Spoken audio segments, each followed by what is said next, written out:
יד ימין בונה רחוב עירוני, ויד שמאל גורמת לך להרגיש כאילו אתה בבסיס צבאי. הקו השני של הרכבת הקלה בירושלים כבר נמצא בנסיעות מבחן. הוא יקרא L3, וזה יהיה השלב הראשון שיפתח של הקו הירוק. הקטע שיפתח עוד מעט מגיע ממלחה עד התחנה המרכזית, ומתחבר לקו L1 הקיים ברחוב יפו. ואחד הדברים הכי טובים בתכנון הרכבת הקלה בירושלים זה החיבורים למוסדות ציבור גדולים. הקו האדום נכנס ממש לתוך בית חולים הדסה עין כרם. ספר לרפואה. והקו הירוק ייכנס לתוך שני הקמפוסים של האוניברסיטה. והקטע הראשון שנפתח עובר ממש בתוך קמפוס ספרא, גבעת רם. הרכבת הקלה חוצה את הקמפוס עם 3 תחנות לאורכו, גבעת רם, האוניברסיטה ספרא ופארק העברית. לכאורה חלום שמתגשם, רכבת קלה שתהפוך את הקמפוס למקום נגיש, נקי ושקט.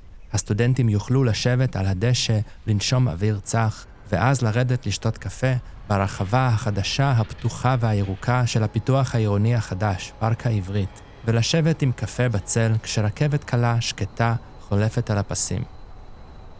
אבל מה זה? למה הרחוב הרגוע הזה נראה כמו אתר צבאי? לקראת פתיחת הרכבת הקלה, התושבים והסטודנטים נדהמו לגלות גדר גבוהה, חדשה ומכוערת לאורך כל רחוב בלפור שחוצה את הקמפוס, עם שערי סבסבת ועם עמדות בידוק כל 300 מטר. הקמפוס נחתך לשניים באמצע. עכשיו אפשר לטעון שזה לא בדיוק באמצע, כי רוב הקמפוס נמצא ממזרח לרחוב בלפור, אבל גם המבנים בצד מערב היו עד היום נגישים ללא הפרעה. האקדמיה למוזיקה, המכון הגיאולוגי, ובבניינים החדשים מהצד המערבי של הגדר יהיו מסעדות, בתי קפה וחנויות שבכוונה שמו אותם שם כדי שהקמפוס יהפוך למקום עירוני יותר. ובצד המזרחי של רחוב בלפור יש קמפוס יפה ויש ברים ויש מסעדות ומתקני ספורט שגם העובדים מהצד המערבי משתמשים בהם. מתכנני העיר ניסו למנף את הרכבת הקלה וליצור פה תחושה של עיר, מקום ששייך לתושבים ולסטודנטים. אבל במקום זה יש פה תחושה של אתר ביטחוני, מקום שבו התנועה מוגבלת, מקום ללא חופש, מקום שבו הכל אסור, אלא אם נאמר אחרת. אני מבין שקצין הביטחון דרש את זה. אבל איפה הדיון הציבורי? האם מישהו בעירייה התנגד? ממה שהבנתי שקיפות לא הייתה פה, כמו בכל החלטה ביטחונית. אבל זאת לא החלטה ביטחונית. העיר היא לא בסיס צבאי. אנחנו לא יכולים לתת לשיקולי הבטחה לגבור על כל שיקול אחר ללא עוררין. חייב להיות דיון ציבורי שלוקח בחשבון את החיים בעיר. הרי למרות האיום הביטחוני לא מגדרים כל רחוב עירוני, כל מדרכה עמוסה, כל שוק או תחנת אוטובוס עמוסה בעיר. זה אומר שקיים איזשהו איזון שמאפשר לשמור על הביטחון וגם לא לחרב את כל הערים שלנו עם גדרות תיל. אז אולי גם פה אפשר למצוא איזון שיהפוך את הרכבת הקלה למשהו שתורם לקמפוס במקום משהו שהורס את הקמפוס. עוד יותר הזוי זה שהגדר חוצצת בין פסי הרכבת הקלה שהם כביכול מחוץ לקמפוס, לרחוב שבו עוברים אוטובוסים שהוא כביכול בתוך הקמפוס. למה לאוטובוס מותר לעבור דרך הבסיס המסווג שנקרא אוניברסיטה, והרכבת הקלה נחשבת לעולם האכזר שבחוץ? קו 42, מעין כרם דרך גבעת רם להר הצופים, עובר בצד אחד של הגדר, והקו הירוק, ממלחה דרך גבעת רם להר הצופים, יעבור בצד השני של הגדר.